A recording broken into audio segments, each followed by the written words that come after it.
আল্লাহ তাআলা যা করে ভালোর জন্যই করে। আশা করি এইটাতে লেবু হইলে আর লেবুর কোনো ঘাটতি থাকবে না। হ্যালো জনগণ, আসসালামু আলাইকুম।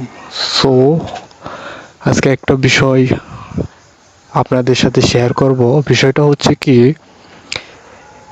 মানে আপনারা যারা আমার ভিডিও রেগুলার দেখেন তারাই বুঝতে পারবেন যে এটা কি আছিল আর কিতে কি হয়েছে। এই দেখেন, এখন বলেন এটা কি গাছ? অনেকে বলবেন যে এটা জাম্বুরা গাছ। হ্যাঁ, না গাইস, এটা জাম্বুরা গাছ না। অনেকে বলবেন এটা মালটা গাছ। না গাইস, এটা মালটা গাছও না। ঠিক আছে, এটা কি গাছ তাহলে? এটা হচ্ছে আপনার আমার ফেভারিট লেবু গাছ। ও মাই গড, দেখেন এটা কত উঁচু হয়েছে। হ্যাঁ দেখেন, এটা মালটা লেবু গাছের মতো, আই মিন কাঁঠাল গাছের মতো উঁচু হয়ে গেছে। সো এটা লাগাইছিলাম, আলহামদুলিল্লাহ। এটা হচ্ছে খাজলি লেবু। ঠিক আছে, এই দেখেন গাইস, লেবু আসছে। হ্যাঁ, অনেক আলহামদুলিল্লাহ অনেক লেবু আসছে। ওই যে উপরে আছে, তারপরে এই যে চারিদিকে অনেক লেবু আসছে, লেবুর করা আসছে। হ্যাঁ, সো এটা যখন রোপণ করছিলাম এটা অনেক ছোট ছিল, ওই যে এইটার মতো ছোট ছিল। আর এইটা যে এত বড় হবে এটা আমি কল্পনাও করতে পারি নাই। সো আল্লাহ তাআলা যা করে ভালোর জন্যই করে।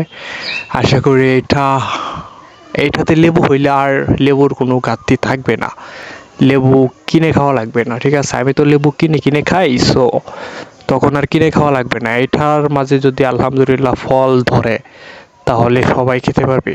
এটা তো মনে করেন কাঁঠাল গাছের মতো বড়, তাই না? সো এটা হচ্ছে একটা গাছ। তারপরে আর একটা গাছ আপনাদেরকে দেখাই, চলেন।